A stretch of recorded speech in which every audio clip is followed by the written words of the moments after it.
Alors, on est maintenant à la quatrième mesure de la Midat HaKeter, de la Midat HaRachamim, des 13 attributs de miséricorde qui descendent de la couronne de Dieu. Et il est Akadosh Borou Hu mitnaeg im Israël bederer ze. Comment Akadosh Borou se comporte à l'égard d'Israël? Il dit Ma esel Israël vem kerova isher besar lib imae. Qu'est-ce que je pourrais faire à Israël? Ils sont comme ma chair. Ouais. Shem Batzouk, c'est Akadosh Borou. Ils sont comme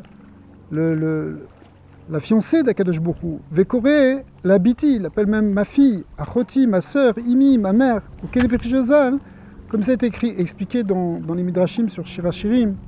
Et effectivement aussi, il est écrit dans le pasouk de Teilim, dans les psaumes Israël Am Kerovo. Israël est le peuple de sa proximité, il est proche d'Hachem. Mamash Krova yesh lo imaem banav em. C'est une proximité familiale. Israël, c'est comme les enfants mamash d'Hachem. Et Aïnou, les Sheirit Nachalato. Et c'est ce qui est dit ici dans cette quatrième mesure de la miséricorde, les Sheirit Nachalato, pour littéralement sa chair de son héritage. Mamash Krova yesh imaem ou banav em. La shon she'er basar. Le Ramak dit que c'est un langage vraiment de proximité physique même, si on peut dire comme ça, charnel. Mais sauf em nachalato. Et finalement, ils sont son héritage, comme un enfant qui hérite de ses parents. Uma omer im en she'em arektiv alai. Qu'est-ce que je peux faire maintenant si je dois être sévère avec eux? Pourtant, il est écrit Bechol Saratam Lotsar. Dans toute leur souffrance, il y a une souffrance pour Dieu lui-même. Dieu on sait qu'il est comme en exil avec Israël. Kedirtiv Ba'alef, c'est écrit avec un Aleph, et ça veut dire Lomar chez Sahara Magia le Pele Elion. Et l'idée du Aleph représente la Séphirat Keter, ça veut dire que quand on dit que ça lui fait aussi un tsar, à lui, l'eau normalement s'écrit Lamed Vav, mais ici dans le verset c'est écrit avec un Aleph, et le Aleph veut dire que ça remonte jusqu'à son Keter, jusqu'à sa couronne. Vechot sheken et dou partsufim, sheben ikar nanaga.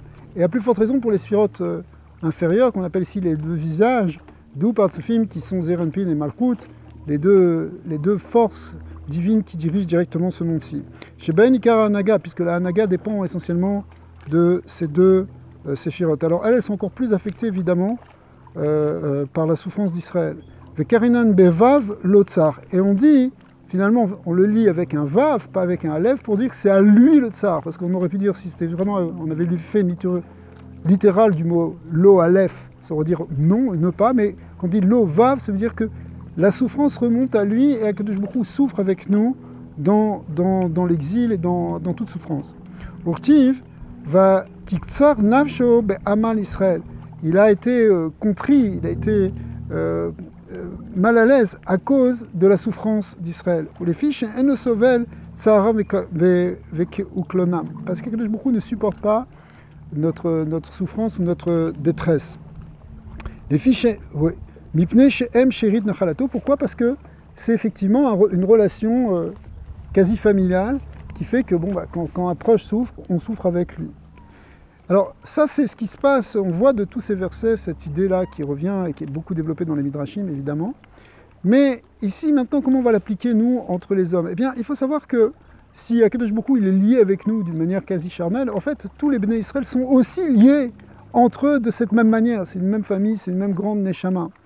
Kara Adam im chavero, et donc l'homme vis-à-vis de son prochain, Kol Israël em she'er basar elu im elu. En fait, c'est tous une même chair. Mipnei neshamot klulot yachad. Pourquoi? Parce qu'il y a ce qu'on appelle une itkalalut neshamot, une inclusion des âmes les unes dans les autres, c'est-à-dire que chaque neshama a une partie de l'âme des autres. Yesh basé chelek ze, chacun une part de l'autre. Ou basé chelek ze, et c'est vrai pour tous. Ou la kar en odome merubim osim et mitzvah. Alors c'est pour ça que, effectivement, c'est marqué dans le Sifra que si on fait des mitzvot à plusieurs, ça a une autre dimension que si on la fait seul. Vekolze mipne klalutam. Pourquoi? Parce qu'on a tous une partie les uns des autres. Donc c'est comme si on est 10 à faire la même mitzvah, en fait c'est comme si toutes les forces, il y a beaucoup plus de forces qui viennent s'inclure les unes dans les autres pour pouvoir réaliser cette mitzvah. Ou le car Pirchou Rabotenu Zichronim Levracha, la Gemara dans Brachot explique que quoi? Animne Asa Rishonim Bebes Akneshet Afilu Mea Baim Acharav Mekal Esra Keleget Kulam. La Gemara établit que si les 10 premiers qui viennent à la synagogue le matin pour faire la prière, même s'il y a 100 personnes qui viennent après elles, eh bien, après ces 10 personnes, eh bien, les 10 premières personnes reçoivent le mérite des 100. Et ici, le Ramak fait une allusion pour expliquer pourquoi 100. Mea Mamash, il dit que la Gemara n'a pas choisi ce nombre de 100 comme ça au hasard pour donner un exemple, mais parce que Mea, 100, c'est Kemashmaou Mipneche. Asara Mkluim Elou Beelou, parce que quand on a dit 10 qui sont venus, en fait les 10 incluent les 10. Donc c'est 10 fois 10. Donc ça fait quoi? Ça fait 100. Vechol Echad Mehem Kalul Mimea. Et en plus, donc chacun du coup il va inclure 100.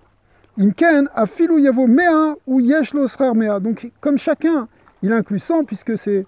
On avait déjà 10 forces en nous qui ont été multipliées par les 10, ça fait déjà 100. Donc en fin de compte, on a déjà 100 forces en chacun. Donc les 10 premiers ont déjà 100 forces et ils peuvent, par rapport à ça. Mais c'est un exemple pour dire aussi qu'effectivement, alors si on est 1000 ou 10 000, c'est encore plus évidemment.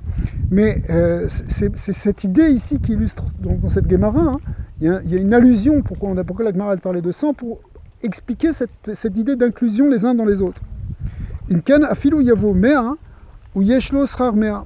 Vechen mitam ze Israël arevim zelazé. Et à cause de ça aussi, on peut dire que les Bnei Israël sont garants les uns des autres. Comme la Gemara dans Shavuot explique,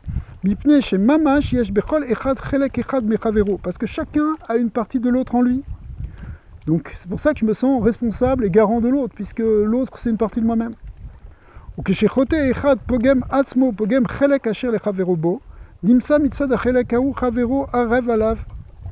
Donc si bien que si quelqu'un a fauté, il s'est endommagé son propre domaine à lui, sa propre âme à lui, mais en fait il a endommagé aussi celle de l'autre.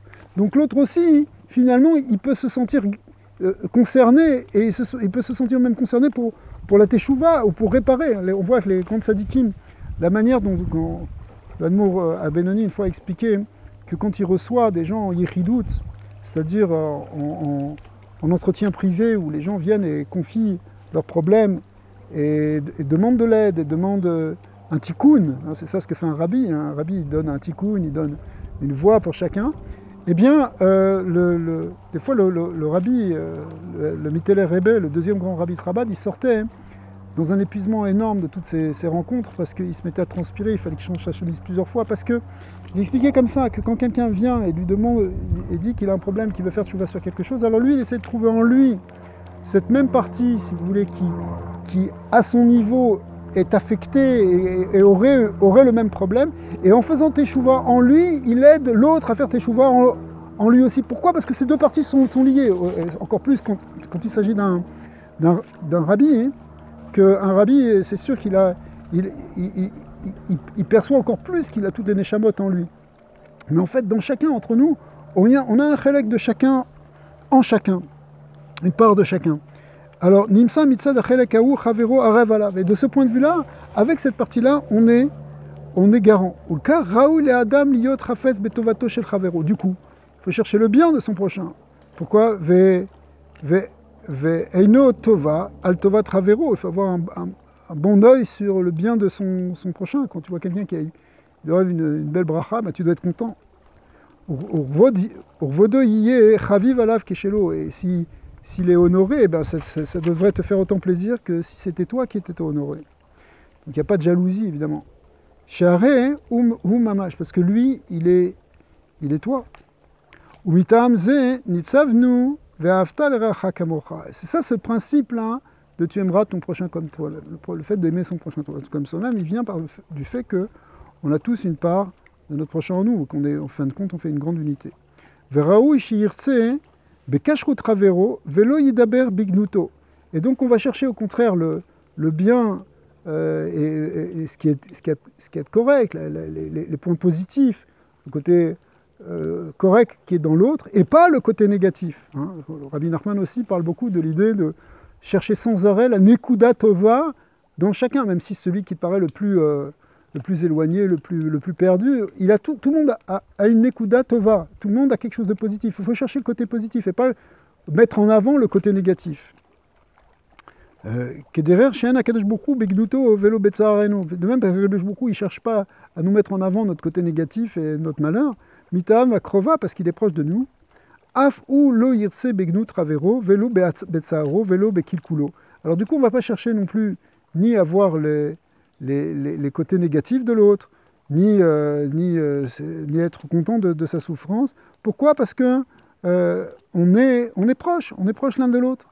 Af ou lo yirtse begnut ravero, velo betzaro, velo bekilkulo, viralo mimeno keilu ou mamash ayer sharouy baototsar ou baotatova. Au contraire, il faut s'identifier et voir si l'autre est dans une difficulté. Il faut imaginer que c'est nous-mêmes qui sommes dans les difficultés, il faut le ressentir, il faut qu'il y ait une empathie.